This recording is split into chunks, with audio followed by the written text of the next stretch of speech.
de la iglesia, ¿no? Sí, por supuesto, la iglesia tiene que ser el reflejo de la santidad de Dios. Así que podemos hablar de la santidad de la iglesia. Ahora, Pablo, después de abordar el problema más importante que tenían, ¿verdad? El primer problema, el más grave que tenían, un problema de liderazgo, un problema de partidismo en el liderazgo, ahora viene y ahora pasa al segundo problema, pero de la congregación, el problema más grande que tenía la congregación entre ellos. Ahora, todos son responsables. En el cuerpo de Cristo, no es que el pastor es el responsable, ¿verdad? Sí, el pastor tiene una responsabilidad, ¿verdad? Pero todos somos responsables de cuidar, ¿verdad?, nuestra congregación. Entonces, aquí hay un tema, ¿verdad?, un tema muy importante en 1 Corintios capítulo 5, ¿verdad?, que habla del problema de permitir el pecado en la iglesia. Y pues, por supuesto, el apóstol Pablo aquí viene inmediatamente, juntamente con tratar este problema que hay en medio de la congregación, un problema de inmoralidad.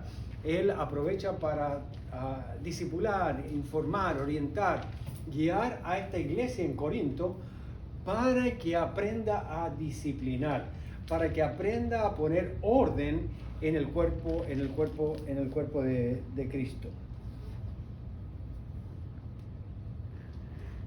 ¿Es Primera de Corintios? Sí, capítulo 5. 1 Corintios capítulo 5. Entonces, el pecado, como compartimos, no se debe permitir en la vida de la iglesia como tampoco en cada uno de sus miembros. Que no se diga que en esa iglesia se permite tal cosa. Que no se diga que ese hermano o esa hermana se le permite tal o cual cosa. Es lo mismo, ¿verdad? Ya sea que lo tomemos como un todo o individualmente. La iglesia debe reflejar, repito, el carácter santo de Dios, porque cree en esa autoridad y en ese atributo del Señor. Ahora, no es como en cualquier religión que la gente cree que su Dios es esto, y pues ellos viven como les da la gana. En el caso de la iglesia del Señor Jesucristo, porque Cristo vive en la iglesia, Cristo es la cabeza de la iglesia, Cristo está en cada creyente individual, entonces la cosa es diferente. Debemos reflejar al Cristo que vive en nosotros. El Dios nuestro no es un Dios que está allá, lejos. El Dios en el cual nosotros creemos, en el Dios de la Biblia, es un Dios que, por supuesto, los cielos de los cielos no lo pueden contener, pero curiosamente puede vivir en nuestro corazón por medio de la bendita persona del Espíritu Santo. Así que eso nos lleva a una responsabilidad, ¿verdad?, que es mostrar a Cristo. Ahora, la semana pasada vimos como el pecado es como la levadura que se hincha y va influenciando, contaminando y corrompiendo todo lo que está cerca. Por eso, como nuevas criaturas en Cristo Jesús, debemos recordar lo que Pablo nos dice aquí, recordar la Pascua o la muerte de Cristo, ¿verdad?, el Cordero sacrificado. ¿Cuál Cordero? ¿Por qué se llama el Cordero sacrificado? Porque cuando iban a salir de Egipto, el Señor, ¿verdad?, después de las 10 plagas que envió a través de Moisés, y el faraón pues estaba cada vez más endurecido, bueno, mandó su última plaga en la cual iban a morir todos los primogénitos, no solamente de las familias egipcias, sino también de los animales y de todo lo que tuvieran ahí. Y la manera del pueblo del Señor protegerse fue sacrificando un corderito y tomando la sangre de ese corderito y poniéndola en los dinteles de la puerta. Esa es la Pascua, ¿verdad? Esa es nuestra Pascua. Y el apóstol Pablo invoca esa celebración, la fiesta de la Pascua o fiesta de los panes sin levadura, que es lo mismo. ¿Recuerdan que ellos salieron de Egipto, ¿verdad?, con una masa, ¿verdad?, de harina, ¿verdad?, para el camino? ¿Y esa masa tenía o no tenía levadura? No tenía levadura. ¿Por qué no tenía levadura? ¿Por qué? Porque tenía, al hincharse esa masa, ponerle levadura, por supuesto iba a ocupar más espacio y al mismo tiempo pesaba más. Esto es muy importante porque eso se relaciona con nuestra nueva vida en Cristo. El pecado es como la levadura que se hincha, ¿verdad? Y pesa, quita espacio en nuestra vida, ¿no? Hace también, ¿verdad? Toma los espacios que deben ser dedicados al Señor, los toma, los ocupa, ¿verdad? Pero al mismo tiempo es una carga que llevamos que estorba nuestra relación con el Señor. Por eso, como nuevas criaturas, pues tenemos que estar claros al respecto. Y salir de Egipto, ¿verdad? Del mundo lleno de pecado a la tierra prometida en santidad es lo que realmente estaba diciendo el Señor ahí. Y lo que quiere invocar el apóstol Pablo. No con la levadura del pecado, ¿no? Porque eso es lo que representa aquí en 1 Corintios capítulo 5, la levadura. Sino como los israelitas que llevaban, ¿verdad?, sus masas de pan sin levadura para que no ocupara, repito, espacio ni peso en sus vidas. Ahora, estos dos conceptos son muy importantes. No ocupara, no tomara espacio ni tiempo en sus vidas. Eso es exactamente lo que hace el pecado cuando crece en nuestras vidas. Nos entretiene, nos cautiva, nos seduce. Y el tiempo que deberíamos darle al Señor, terminamos dándoselo al pecado. El espacio que deberíamos darle al Señor, se lo terminamos dando al pecado. Esto nos recuerda el pasaje de Hebreos, capítulo 12, verso 1 al 2. ¿Recuerdan? Un pasaje también muy conocido, Hebreos 12, ¿verdad? ¿A qué cristiano no conoce ese pasaje? Y si usted no lo conoce, entonces pues léalo, estúdielo y familiarícese súper bien con este pasaje que tiene muchísimas enseñanzas. Pero vamos a ver solamente el verso 1 y el verso 2. Dice: por tanto, nosotros también, teniendo en derredor nuestro tan grande nube de testigos, despojémonos. ¿Sí ve? Despojémonos de todo peso de pecado que nos asedia. El concepto de despojarse. Uno es cuando Dios nos despoja del pecado, del pecado, la culpa, o del pecado y la maldad. Y otra cosa es cuando nosotros nos despojamos del pecado. Hay una parte que Dios hace y hay una parte que nosotros debemos continuar haciendo. Si usted peca, no permanezca en pecado, sino deshágase, despójese del pecado y de cualquier cosa que ocupe espacio o tiempo en su vida que lo aleje, ¿verdad?, del Señor, o que tome tiempo, ¿verdad?, o que tome de su relación con el Señor. Entonces el verso 1 dice ahí en la mitad, ¿verdad? Despojémonos de todo peso y del pecado que nos asedia. Ahora, esto está hablando a los cristianos, ¿no? ¿Qué quiere decir que asedia? ¿Qué significa asediar? Que está permanentemente ahí. Que está permanentemente fastidiándote, que está permanentemente, ¿verdad?, tratando de herirte, que está tratando de inyectarse, que está tratando de alcanzarte, que está constantemente insistiendo. Esa es la idea, ¿no? Te está asediando, te está vigilando para buscar la oportunidad de hacerte caer. ¿Y cuál es ese pecado? ¿De dónde viene ese pecado? En el contexto de nosotros mismos. ¿Por qué? Porque todavía estamos viviendo en este cuerpo. Y aunque el pecado ya no se enseñorea de nosotros, no quiere decir que nunca más vamos a pecar mientras estemos en este cuerpo.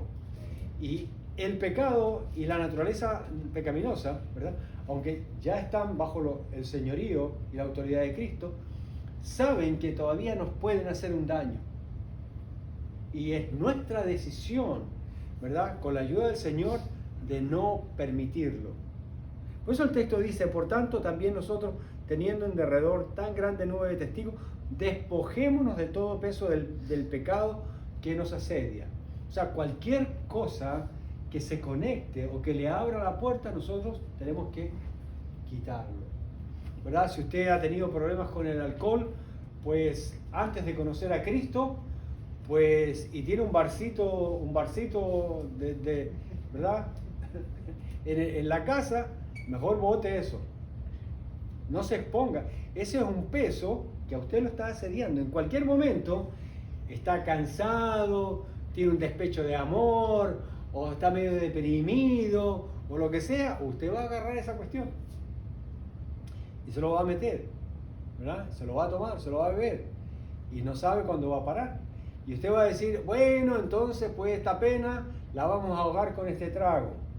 Y no saben que el pecado y las penas, los dos, saben o aprenden a nadar. No, pero nosotros decimos, no, yo tengo control. ¿Por cuánto tiempo? Si acá acabas de ceder al control, acabas de soltar el control. Ahora le estás entregando el control al pecado y te va a empezar a gobernar, a dominar. Verso 2 dice, ¿cómo se soluciona este problema? La única manera de poder deshacerse, despojarse del pecado, es lo que dice el verso 2 aquí en Hebreos capítulo 12. Puestos los ojos en Jesús y el autor y consumador de la fe. Ahora me salté en la última parte del verso 1. Dice, y corramos con paciencia la carrera que tenemos por delante. O sea, para atrás ni para coger impulso, como dicen, ¿no? El cristiano siempre se mantiene mirando a Cristo hacia adelante. Por eso dice, puesto los ojos en Jesús. La idea del cristiano es que es un corredor. Y es un corredor no de carrera corta. Es un corredor maratonista, ¿no? O sea, tiene una carrera realmente de resistencia, no de velocidad. No es el que primero llega, sino el que resiste o el que más resiste en Cristo Jesús. Y esa resistencia viene del Señor. Ahora dice, puesto los ojos en Jesús, el autor y consumador de la fe, el cual por el gozo puesto delante de él, sufrió la cruz menospreciando el oprobio y se sentó a la diestra del trono de Dios. Eso es exactamente lo que nosotros podemos hacer y va a pasar con nosotros. Ahora vamos a abordar las instrucciones específicas de la disciplina en la iglesia en este asunto del fornicario o los fornicarios y la conducta o trato que debemos tener con ellos. Así que por favor abran sus Biblias en 1 Corintios capítulo 5 y hoy vamos a concluir la sección que empezamos hace 3 miércoles atrás. Del verso 9 al 13 entramos a un asunto práctico, directo y tratar de lleno, ¿verdad? No solamente el caso del inmoral, del pornógrafo, ¿recuerdan? Teníamos aquí un inmoral, alguien que se metió con la esposa de su papá. Pero esto tiene ramificación, ¿no? Esto es una situación que el apóstol Pablo va a usar para enseñarle a mantener la santidad en la iglesia, para que haya limpieza, para que el pecado no entre en la congregación. Porque si el pecado entra en una congregación, ¿con qué autoridad vamos a llamar la atención a los hermanos? Para que sean santos como el Señor es santo, dice la palabra. Bien, el verso 9 comienza diciendo, os he escrito por carta que no os juntéis con los fornicarios. ¿Se ven que es un mandato? No se junten con los fornicarios. ¿Cuáles fornicarios? O sea, los adúlteros, los que practican la pornografía, los que son casados y se meten con otra persona, o los que son solteros y se meten en ayuntamiento carnal con alguien, ¿verdad? Y recuerdan que la palabra porneo, que viene de donde viene la palabra pornografía, abarca todos los pecados sexuales. O sea, la idea es que ninguna persona que practique algún tipo de pecado sexual, ¿verdad? Dice, no os juntéis con los fornicarios, o sea, con nadie que practique alguna inmoralidad, algún pecado sexual que la palabra del Señor nos diga, o que en el mundo, ¿verdad? El mismo mundo lo rechace. Dice, no absolutamente con los fornicarios de este mundo. Ahora, esta frase la vamos a explicar más adelante, porque es súper mal entendida, ¿no?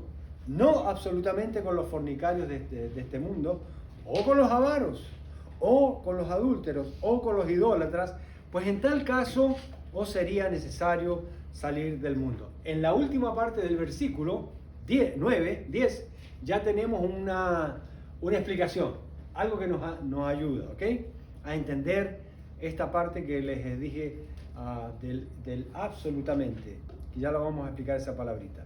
Verso 11 dice, más bien os escribí que no os juntéis con ninguno que llamándose hermano, ojo pestaña y ceja con esto, que ninguno que llamándose hermano fuere fornicario, avaro, idólatra, o maldiciente, o borracho, o ladrón, con el tal ni aun comáis. Cuando dice o, quiere decir cualquiera de estos, o uno que haga todo esto, que sería terrible, o que haga dos cosas, o, cualquiera de estos es lo que está diciendo, o el equivalente a estos. Verso 12, porque ¿qué razón tendría, dice con el cual, al final del verso 11, con el tal, ni aún comáis? Más adelante el apóstol Pablo va a decir, ni siquiera le toquen la ropa a ese. Wow. Y el apóstol Pablo no era supersticioso, ¿eh? Pero era un símbolo, ¿verdad? Cuando alguien te regala su ropa a ti, por supuesto ropa buena, ¿no? Pero su ropa, ¿es un acto de qué? De que te está teniendo lástima, que te vio muy pobrecito, o alguien simplemente ¿qué es lo que está haciendo? ¿Ah? Es un cariño, exacto, ¿no? Me gustó la camiseta, bonita tu camiseta, hermano. Ay, de vuelta, me la regaló mi cuñado. Justamente mi cuñado, el hermano me la regaló. ¿Sí? Y fue a Perú, cuando fue a Perú, Ajá. la compró allá. Sí, y te la trajo, ¿eh? Y me quedó pero al callo. Ya, pero en este caso él no. Pero en este caso no, no, está bien. Pero en este caso no, él no la usó, pues. De eso no lo sé, pues. Ya, pero ¿qué tal si la usó ya una vez, dos veces? Y se puso medio barrigón y ya no. Entonces ya no la quiere. Claro. Pero él sabe que a ti te gusta. Entonces dice, ok, ¿sabes qué, Rodrigo? Yo te la voy a regalar. ¿Qué es eso? Es una muestra de cariño. Ahora, el apóstol Pablo está diciendo, si este hermano te está regalando algo y él es un fornicario, ¿qué dice? Ni siquiera comas con él. Fornicario. Ni siquiera te pongas la ropa que él te va a regalar. O sea, lo recibes porque a lo mejor te lo envían por correo y lo dejas ahí. Y te va a preguntar después, oye, pero ¿por qué? ¿Por qué tú ya no quieres comer conmigo? ¿Por qué no te pones lo que yo te regalé? El apóstol Pablo dice.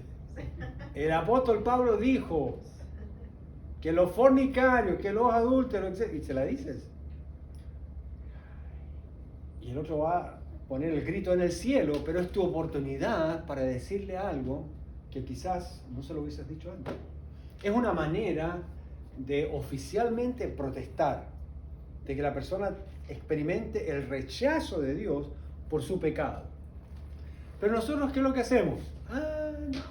No, yo no quiero perder la amistad de el amigo de eso. Bueno, uno tiene que tomar la decisión, si lo va a dejar que se pierda y vaya al infierno, o que exista el riesgo de que pierda tu amistad. Realmente Dios va a honrar por fuerte que sea cuando tú haces lo correcto.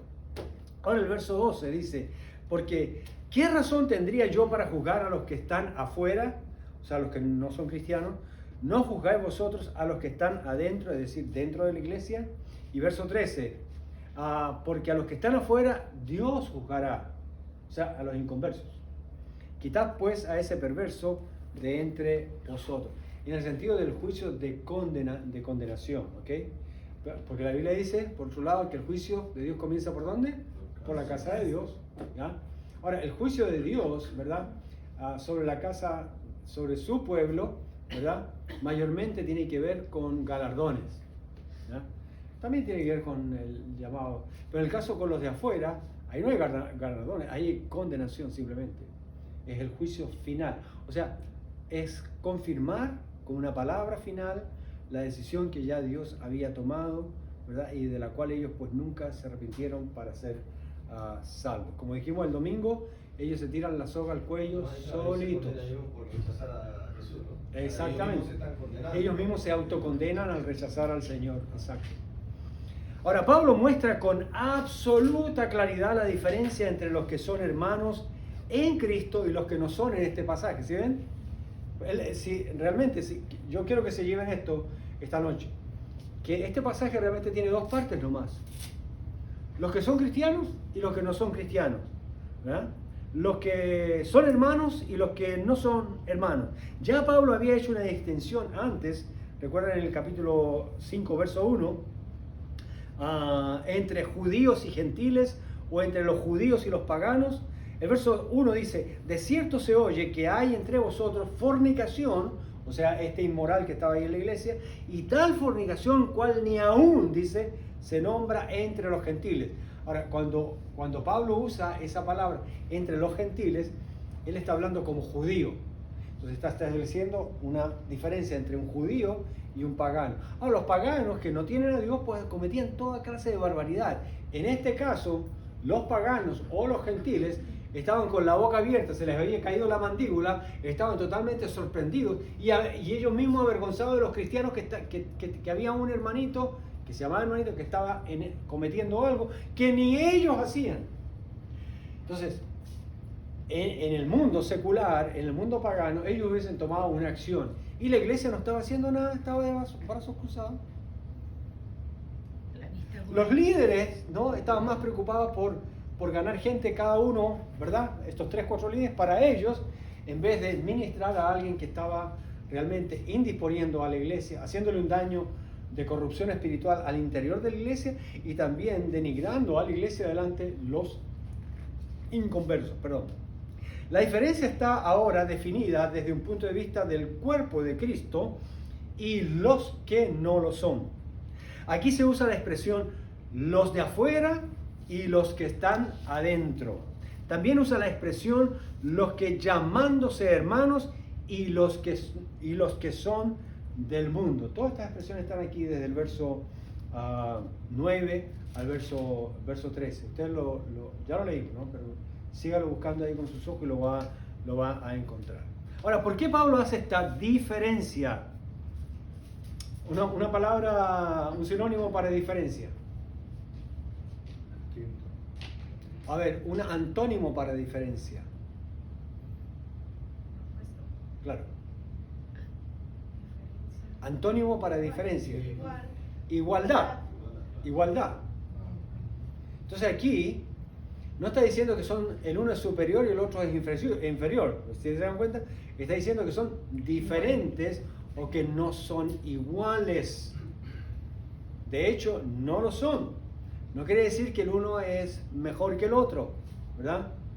Y que eso nos da autoridad, ¿verdad?, entre comillas, para faltar el respeto a la gente o despreciar a la gente. No, de ninguna manera. Ahora, ¿por qué Pablo está haciendo esta diferencia que por su énfasis tiene el carácter de superlativo? ¿Ah? Como ustedes ven, toda esta porción de la Escritura es comparativa, ¿no? Y el apóstol Pablo no es que está exagerando, pero sí está mostrándoles en una manera grande la diferencia que hay entre los de afuera y los que están adentro, los que son hermanos y los que no son hermanos, los que son cuerpo de Cristo y los que no son, los que son del mundo y los que no son del mundo, los que son paganos y los que no lo son. O sea, lo repite una y otra vez para que eso quede claro. Hermanos, hay una diferencia. Tiene que haber una diferencia entre una persona que es de Cristo y una persona que no es de Cristo. ¿Cómo se van a dar cuenta entonces? Si Cristo está en la iglesia. Tiene que haber la diferencia. Ahora, Pablo dice que los cristianos no deben juntarse. Aquí aparece varias veces la palabra juntarse. Con los fornicarios. Es decir, con los que practican pornografía. O también, ¿qué significaba la palabra? Todo tipo de pecados. Puede practicar uno o todos al mismo tiempo o varios. Pero con que practique uno es más que suficiente, ¿no? Y a eso se refiere aquí en pornografía. Ahora, todo tipo de pecado en general relacionado con la sexualidad. La palabra juntarse en el original significa mezclar todo junto. Mezclar todo junto. Ahora, generalmente cuando uno mezcla algo queda todo junto, ¿eh? Pero hay como un énfasis casi redundante, ¿eh? Y la idea es, cuando usted mezcla y todo lo pone junto, ¿para qué es eso? Para que se haga una sola cosa. Exactamente. Y no haya, ¿qué cosa? Diferencia. Lo ponemos todo juntito. Ahora, los hermanos estaban usando su libertad en Cristo Jesús para poner todo junto en la unidad de la iglesia, el cuerpo de Cristo. Amén, gloria a Dios. Pero se olvidaron de un detalle, que venía una manzana podrida y que ese iba a podrir el resto. Y no se puede. Hay que separar la manzana podrida, dice el Señor aquí a través del apóstol Pablo, inspirado del Espíritu Santo. Hay que sacarlo, hay que separarlo, dice la palabra del Señor. Más adelante vamos a ver acerca de esto. También la palabra juntar significa aquí mantener la compañía de alguien. ¿Dónde está la diferencia? ¿Dónde está el énfasis? En la palabra mantener. O sea, yo me puedo encontrar con un fornicario, ¿verdad? Y pues no voy a empezar como hacen algunos, ¿no? Aparte de mí, terrible. Nada de eso. Pero cuidado cuando yo empiezo a tener una relación con esa persona. Yo voy a tener un problema, tarde o temprano, ¿verdad? Una cosa, ¿verdad?, es evangelizar, ¿verdad?, a alguien que está viviendo una vida inmoral, y otra cosa es tener con una amistad con una persona que tiene una vida inmoral y uno pues no decir nada. Y peor si esa persona está diciendo que es cristiano, que era el problema que ellos tenían ahí, ¿no? Entonces el problema está en mantener esa compañía, como que todo está bien. Oye, tarde o temprano uno tiene que decir algo, ¿no? Tarde o temprano tiene que decir algo. Tener también significa una relación íntima, no en el sentido sexual, ¿no? En el sentido de la relación de amistad, ¿verdad? De acuerdo, de andar juntos para todos lados, lo que sea, ¿verdad? Con alguien. En otras palabras, no mantengan una relación o una mezcla de relaciones o compañías que sea un conflicto en la vida cristiana, especialmente en la iglesia, ¿no? Recuerden que estamos hablando en el contexto de la disciplina, ¿verdad? Muy importante, porque luego vamos a aclarar, ¿verdad?, que como cristianos pues tampoco podemos estar aislados, ¿no? Pues entonces pues vamos a ver aquí una explicación de algo que sería necesario, que tendríamos que hacer. Ahora, cuando leemos los versos 9 y 10, parece que hubiera o se presta para una confusión cuando leemos en español. Mire, leamos nuevamente el verso 9 y 10, dice: os he escrito por carta que no os juntéis con los fornicarios, no absolutamente con los fornicarios, ¿verdad? No absolutamente con los fornicarios de este mundo. ¿Quiere decir que absolutamente no debemos juntarnos con ninguno de ellos? ¿O está diciendo otra cosa? Cuando usted estudia esto bien en castellano y en el original, realmente quiere decir que no es algo total. Ya vamos a aclarar eso. Aquí nos da la impresión que no debemos absolutamente juntarnos o tener compañías con aquellos que son fornicarios. Pero el texto no dice eso. Lo que dice es que no absolutamente, es decir, no totalmente, no en absoluto, que sí hay lugar para parcialmente reunirse con ellos, no permanente o íntimamente. Y nos da una lista no solo de pecados sexuales, sino de carácter, de la fe o de criminalidad, con los cuales uno debe tener cuidado cómo se relaciona. Por eso dice no absolutamente, o sea que puedes tener, ¿no? O sea, no te apartes absolutamente de ellos, ¿no? pero tampoco te quedes pegado con Ser él. amiguito. ¿Ah? Tampoco ser Como amiguito. ayer, juntos pero no revueltos. No se Exacto, compares. juntos pero no revueltos. Sí, tú, Como dime con quién antes y o sea, tú no te vas a ir a vivir a un monasterio. No, Tú no te vas a ir a vivir, ¿verdad?, a una isla donde no hay nadie, Claro. ¿no? Para no juntarte con nadie, ¿no? No. Entonces aquí dice, ¿verdad? Y pone como ejemplo, ¿no? Pone como ejemplo, pero al mismo tiempo es un ejemplo práctico, es un ejemplo, mira, estos son los casos, ¿no? ¿Cuáles? Fornicarios de este mundo. Ahora, es interesante porque Pablo aprovecha de poner esta cuestión, ¿verdad?, como principal, ¿no? como importante. ¿Qué es lo que está pasando en estos momentos? Mire, en estos momentos se están creando leyes para aceptar las personas, ¿verdad?, que practican todo tipo de inmoralidad sexual. ¿Sabe lo que viene después de eso? Por supuesto, aquí en la iglesia no lo vamos a aceptar, aunque la ley me lo imponga. Vamos presos. Y eso es lo que va a pasar. Muchas iglesias, muchos creyentes van a ir presos porque vamos a obedecer esta palabra del Señor. Y el gobierno la va a querer imponer. De hecho, está pasando leyes. Se están pasando leyes aquí y en otros países, ¿ya?, para que estas cosas sean aceptadas. Por supuesto, la mayoría de la gente, aún los de afuera que no conocen al Señor, están asombrados y asustados, muchos de ellos, de que cómo es posible que se estén legalizando este tipo de cosas. Ahora, la iglesia es la que tiene que estar más, no nos sorprendemos de nada, ¿no? Pero sí debe estar más alarmada por el tiempo en el cual nos encontramos viviendo. Alarmada no en el sentido de tener pánico, sino de ver, ¿verdad?, que se está cumpliendo la palabra del Señor donde dice que a la medida como va creciendo la ciencia, se irá aumentando el pecado y técnicamente hablando, se irá legalizando el pecado como fue en Sodoma y Gomorra. Por eso dice la Biblia que cuando venga el Señor será como en los tiempos de Sodoma y Gomorra. Estarán casándose y dándose los unos a los otros.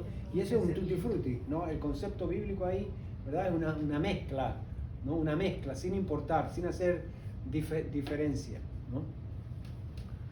La aclaración está basada en las palabras del Señor Jesús, como veremos en un segundo. Pues dice, en tal caso os sería necesario salir del mundo. O sea, por eso dice no absolutamente, porque si no tendríamos que salir del mundo, ¿no? Sí, podemos mantener una relación. ¿Qué quiere decir eso? Que no les vamos a quitar el habla, no les vamos a quitar el saludo, pero tampoco vamos a ser tan amigos de ellos que los vamos a solapar y nos vamos a quedar callados sin denunciar el asunto. Que por lo menos ellos sepan que los amamos, pero que no aceptamos lo que están haciendo, ¿ya?, que no estamos de acuerdo con lo que están haciendo, que tienen que arrepentirse de su pecado.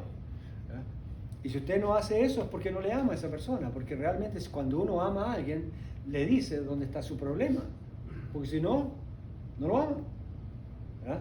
Como el padre o la madre castigan a su hijo, tienen que hacer algo, ¿verdad? Miren lo que dijo el Señor Jesús, Juan capítulo 17, verso 14 al 6, ¿qué dice?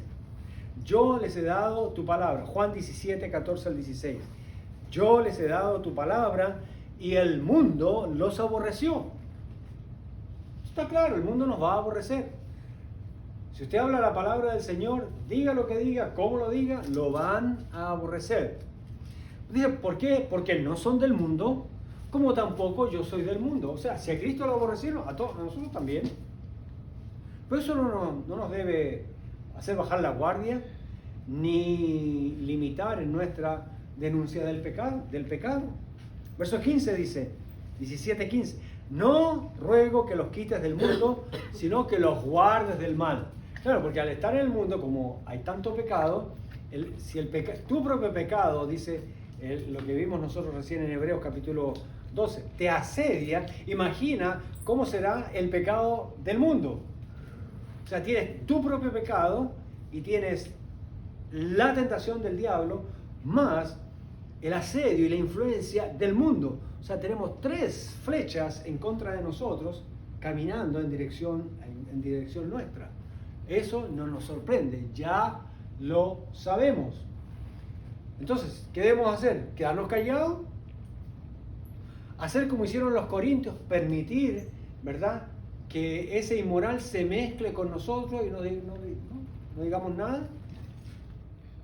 Ahora, hay un balance, ¿no?, que vamos a ir viendo en el camino. Dice el verso 16, no son del mundo, como yo tampoco soy del mundo. Si ven la diferencia, Cristo dijo esto para hacer la diferencia. Ok, ustedes se quedan en el mundo, pero no son del mundo. ¿Sí ven la diferencia? Más claro que qué. Ahora, lo que Pablo quiere aclarar aquí es que no podemos disciplinar a los inconversos. ¿No es lo que está diciendo? ¿No? Imagínense, vengo aquí de parte de la iglesia, ¿verdad?, a ponerte bajo disciplina.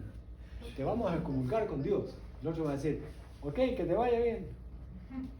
Y se va a burlar de nosotros, ¿verdad? Y nos van a tirar piedra. No, nosotros no podemos disciplinar a los inconversos, a los paganos, a la gente de este mundo. ¿Qué es lo que podemos hacer con ellos? Predicarles, hablarles, ayudarles y mostrarles por la palabra lo que está bien y lo que no está bien, ¿verdad? Ser conciencia de Dios a sus vidas en el nombre del Señor, ¿verdad?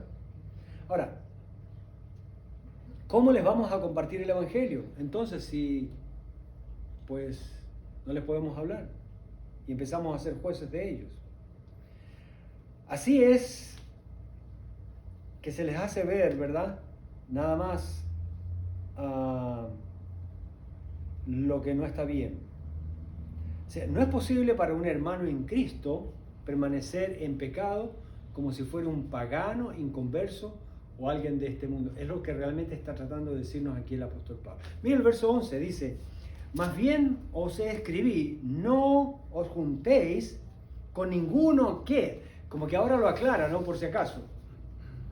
Ninguno que, siendo, ¿verdad?, dice, ninguno que fuere fornicario, o avaro, o idólatra, o maldiciente, o borracho, o ladrón, con tal ni aún comáis. Ahora, Pablo pasa aquí del pecado de fornicación, como la cabeza, ¿verdad?, casi como la madre de los otros pecados, ¿no?,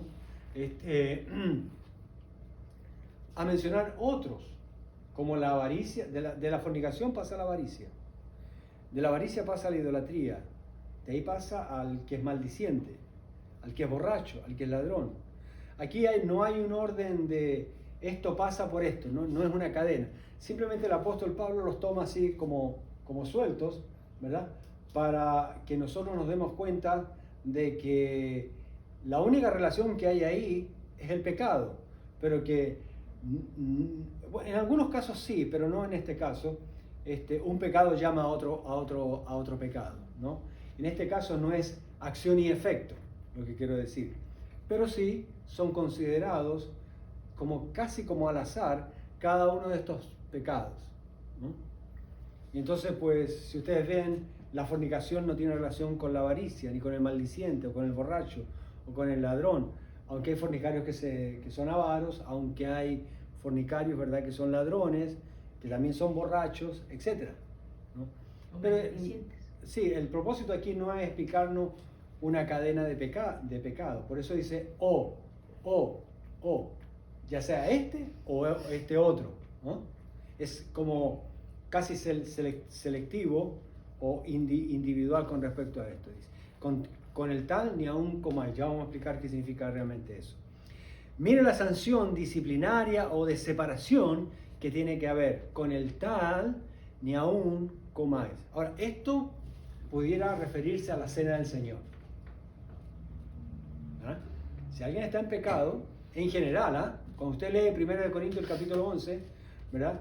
Por eso dice ahí el 1 Corintios 11, dice, cada uno examínese antes de tomar la cena, ¿no? Y pudiera ser que en este caso, cuando dice no, con el tal no comáis, en primer lugar se refiere a la cena del Señor. O sea, no lo dejen participar de la cena del Señor, porque se está burlando de la muerte de Cristo. ¿Para qué fue la muerte de Cristo? Para perdonar nuestros pecados y no seguir en ellos y vivir la vida resucitada, ¿verdad? La vida nueva. Pero si hay una persona que está como un fornicario, se está burlando del Señor con una cosa que es perversa. Sexualmente se está burlando del Señor. En su intimidad más íntima, valga la redundancia, se está burlando del Señor, ¿no? Está teniendo, en otras palabras, por inmunda la sangre de Cristo, ¿no? Entonces no puede participar de la cena del Señor, no comáis con Él, ¿no? Ustedes se pueden imaginar, si usted sabe de un hermano que está en un tipo de pecado así, y viene y están pasando el plato ahí, ¿verdad? Y usted sabe, ¿qué haría usted? Yo le pongo la mano encima, se la bajo. Cuando la va a estirar, va a coger el pan o va a coger el vino, yo le pongo la mano encima. Después te explico, hermano. Pase lo que pase. ¿Por qué? Porque eso es un problema para la iglesia. Alguien tiene que hacer algo, tiene que denunciar. Porque si no, el Señor nos puede llamar la atención a todos. Esto también podría referirse al contacto social. Miren lo que dice el capítulo 10, así aquí mismo en Corintios. 10:27 dice, no es 10:27. No, ok, les quedó pendiente ese texto, hermano. También en los comedores de la cultura romana, y probablemente se refería a esto desde el punto de vista social, ¿ok? En los comedores de la cultura romana había con frecuencia, como ustedes seguramente han estudiado, con frecuencia, ¿verdad?, oportunidades para la inmoralidad. ¿Cómo se llamaban esas fiestecitas que tenían? ¿En qué terminaban esas fiestecitas que tenían, esas comidas? No solamente era gula, ¿no?, que comían, se llenaban, iban a los baños romanos, vomitaban y volvían y lo mismo que tomaban y volvían a vomitar y volvían a seguir tomando. Pero habían otras cosas que de inmoralidad sexual, de fornicación. ¿Cómo se llamaba? Vestales. O vestales. Igual a las fiestas dionisíacas que hacían en Grecia. Ajá. Que es la adoración al dios del sexo, la fertilidad. Sí, la donde diosa Diana. Salían al campo a beber desnudos y eso ¿Ya? fue prohibido después en la época de, creo, de Aureliano. Sí. ¿Pero cómo se llama eso? Los vestales, las fiestas. Sí, son pero en fiestas castellano, tipo claro, ese es el religiosa. término técnico, pero ¿cómo se llama eso? Empieza con O y termina con A. Orgías. Orgías, Orgías, las exacto. orgías, Orgías. no las orgías, ¿verdad?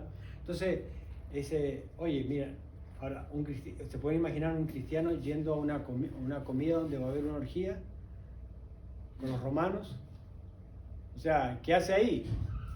Pero era fácil confundir a un creyente para que fuera donde los romanos a comer. ¿Por qué? Porque en su iglesia, ¿qué es lo que estaban haciendo? Había un fornicario, pues, que se estaba acostando con la mamá de su esposo, con la esposa de su papá, mejor dicho. ¿Ya? Entonces, pues, está diciendo, bueno, ¿cuál es el problema? Yo soy libre en Cristo, no me va a pasar nada si voy a comer. Yo voy a comer. Allá ellos si empiezan con su orgía. Tarde o temprano, ese cristiano puede caer, se puede corromper. Y la única manera de que una persona reaccione es cuando hay una acción disciplinaria. ¿Recuerdan Ananías y Zafira? Ananías y Zafira le prometieron al Señor una ofrenda, ¿verdad? Y sustrajeron de esa ofrenda porque después vieron que no era mucho. ¿No? La mujer, el marido muere primero y después viene, no, aquí están sacando a tu marido, dice. Está muerto y ella también muere. Y ahora te van a sacar a ti, dice. Y dice que cayó temor de Dios, ¿verdad?, en la iglesia en ese tiempo. Ahora, eso fue un caso extremo, justamente, en una iglesia que era la primera iglesia del Señor Jesucristo, y pues fue un acto de juicio o de disciplina del Señor. Ahora, ¿Dios tiene que llegar a esos extremos? ¿Nosotros tenemos que permitir que Dios llegue a esos extremos? ¿O la iglesia puede hacer algo para que no ocurran esos extremos que podrían ser, pues no, de mal. Mira, está escrito en la Biblia, y esta Biblia la leen los cristianos y los no cristianos. ¿Qué están diciendo los no cristianos? Oye, mira, ese dice que era cristiano y se estaba robando la plata. Qué vergüenza, ¿no? Pero también, claro, los inconversos nunca ven ese lado, ¿no? Ven el otro lado nada más, ¿no? El que les conviene. Ahora, dice, si un hermano en Cristo practica específicamente uno de estos pecados, fornicación, avaricia, idolatría, es maldiciente. ¿Qué es un maldiciente? Sí, exacto, uno que maldice a la gente con malas palabras, ¿verdad? El borracho o un ladrón. O sea, nosotros como creyentes, por lo menos en esta iglesia, no nos podemos imaginar que un hermano ande metido en esto. O sea, wow. Si hay alguien me avisa, porque rapidito lo ponemos en orden. Ahora, como vemos, nos están hablando aquí de las obras de la carne. Las obras de la carne, ¿recuerdan? Gálatas capítulo 5, rapidito, miren. Rapidito. Gálatas capítulo 5. Gálatas justo después de los Corintios, ¿verdad? ¿Qué dice el capítulo 5, verdad? En el verso, específicamente el verso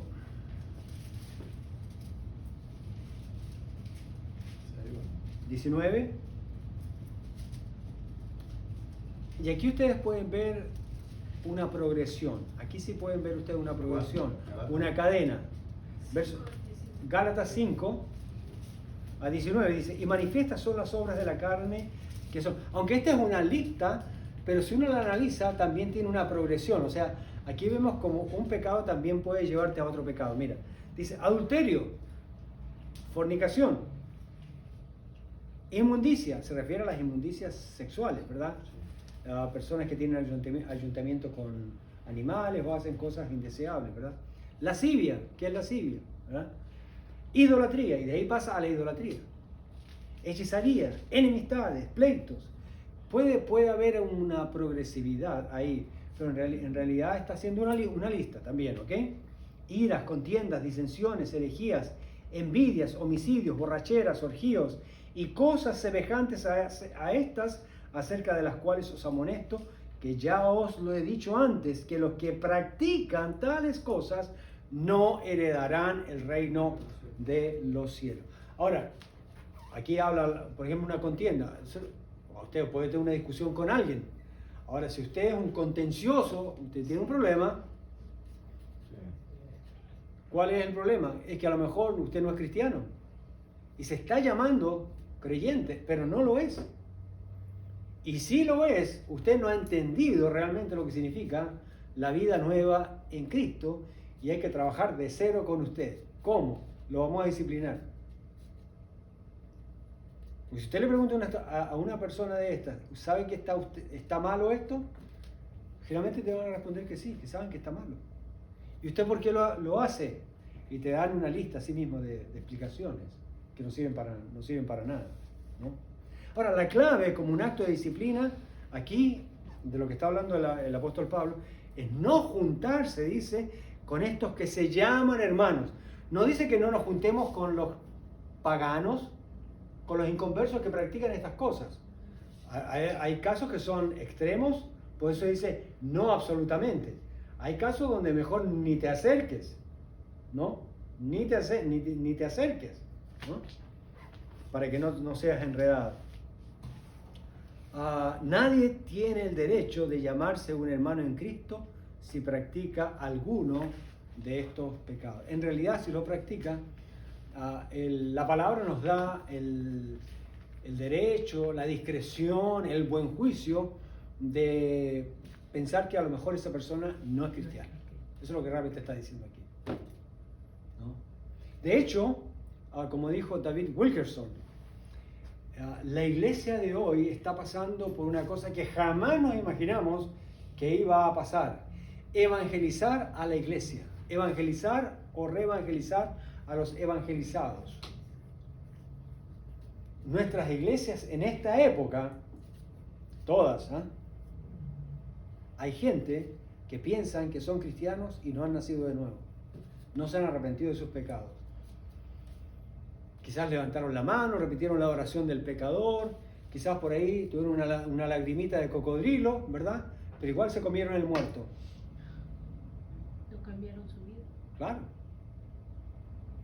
Y dicho sea de paso, los cocodrilos, no sé si ustedes sabían eso, los que vivimos aquí en la Florida, ¿verdad? Está lleno de cocodrilos.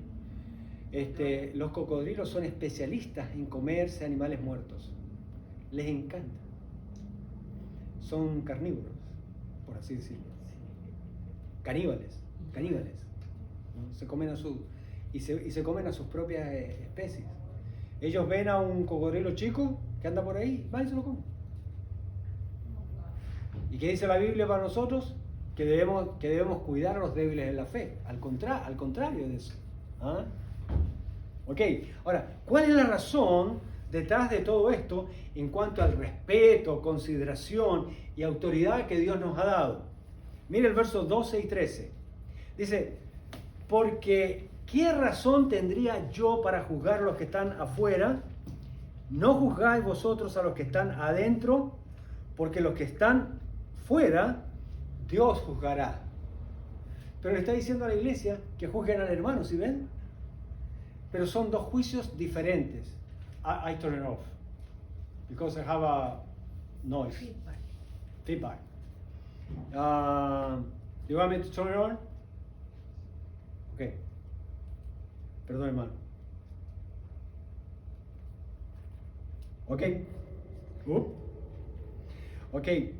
Entonces, uno es el juicio universal de Dios sobre los que no creen en Él, y otro es el juicio, ¿verdad?, de Dios en la iglesia, que es preventivo.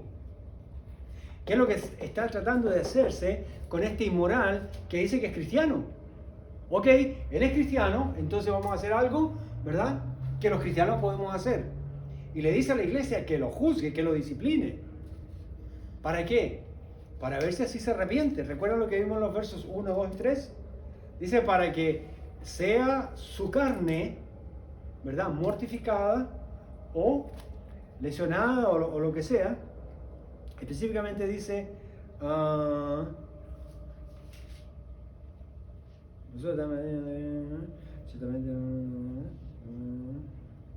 dice el verso 5, tal sea entregado a Satanás para destrucción de la carne. O sea, al punto donde, si es necesario que este compadre quede inválido, pierda un brazo, le dé cáncer o se muera, pero que sea lo que sea, con tal que se salve espiritualmente hablando. Aquí dice, ¿verdad? A fin de que el espíritu sea salvo en el nombre, en el día del Señor Jesús. ¿Cuál es el día del Señor Jesús? El día del juicio. ¿Si ven cómo cuadra la palabra? No se pierde ahí. Bien. Verso 13. Porque a los que están afuera Dios juzgará. Y aquí viene la conclusión magistral, disciplinaria. Y no dice que Dios lo tiene que hacer. Dios lo puede hacer. Él da la vida y Él la quita. ¿Pero qué dice? A la iglesia, a ustedes. Y con los que estaba tratando en el capítulo 1, 2 y 3. A los líderes. Quitad, dice, a ese perverso de entre vosotros. Agárrenlo y sáquenlo para afuera. Considérenlo como que si no fuera un cristiano. Es la única manera que él pueda sentir el impacto, ¿verdad?, del cuerpo de Cristo y de Dios obrando en su vida. Aquí tenemos no solo la conclusión, sino la base para tomar acción disciplinaria. En este caso, es una situación extrema, lo que no quiere decir que de una vamos a expulsar o quitar a la gente que peca en nuestras iglesias y que son nuestros hermanos. Pero hay casos que son extremos. Ananías y Zafira, ¿recuerdan? Un caso extremo. Dios tuvo que actuar inmediatamente. Este otro es un caso extremo también, pero ya la iglesia ha crecido, ha madurado, tiene cierto carácter, tiene doctrina, tiene teología, sabe la palabra del Señor, ya puede actuar. Ya tienen criterio bíblico para actuar. Entonces Dios espera, dice el apóstol Pablo, que actúen. Ahora va a ser muy difícil porque ya nos acostumbramos al hermano, ¿no? Sí, él es así, sí, sabemos que él tiene ese problema. Dejémoslo así a ver si ganamos a otro por medio de él para Cristo. La gente inventa cosas, ¿no? Pero hay que hacer algo, ¿no?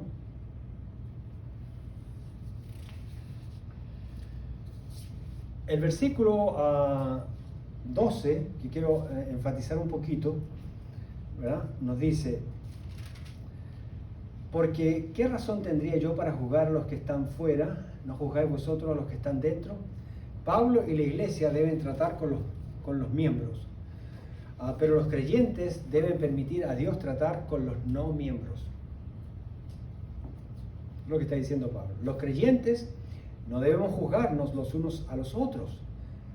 Debemos examinarnos mutuamente los unos a los otros, sobre todo en las posiciones para liderazgo.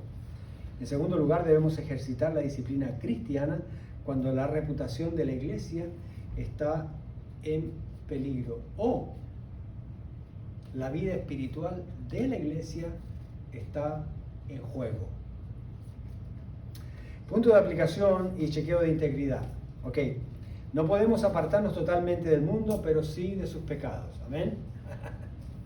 2. También necesitamos marcar la diferencia de santidad física y espiritual con los hermanos para que se mantienen en pecado. Tiene que haber una diferencia. Por eso hablamos de santidad. Por eso hablamos, hermanos, de dejar el pecado. Por eso cada domingo damos la oportunidad para que alguien renuncie a su pecado, para que alguien pida perdón por sus pecados. No solamente damos la oportunidad para que alguien venga a los pies de Cristo, sino que cada hermano, ¿verdad?, pues camine lo más cerca posible del Señor y se aparte del pecado, se aparte de aquello que al Señor no le agrada, se separe, no se junte con el pecado. ¿Recuerdan lo que hemos venido diciendo desde el versículo 1 de este capítulo 5? El que está cerca del pecado termina siendo amigo del pecado. El que se aleja del pecado odia más y más al pecado. ¿Ok? Para pensar, un creyente que practica, ¿verdad? Hay que marcar como creyentes, ¿verdad?, el desacuerdo con la evidencia de la separación para que haya corrección. No se puede dejar la cosa en el aire. Hay que marcarla, hay que definirla. Y para eso es la disciplina. Al fin y al cabo, la idea, ¿verdad?, final es que esa persona se mantenga tenga su salvación segura, ¿verdad? Y que pues no sea de tropiezo a otros, especialmente en el cuerpo de Cristo, y mucho menos a los inconversos. Bien, hermanos, hasta ahí lo dejamos. Espero que haya sido de bendición y claridad, ¿ok? Bien, vamos a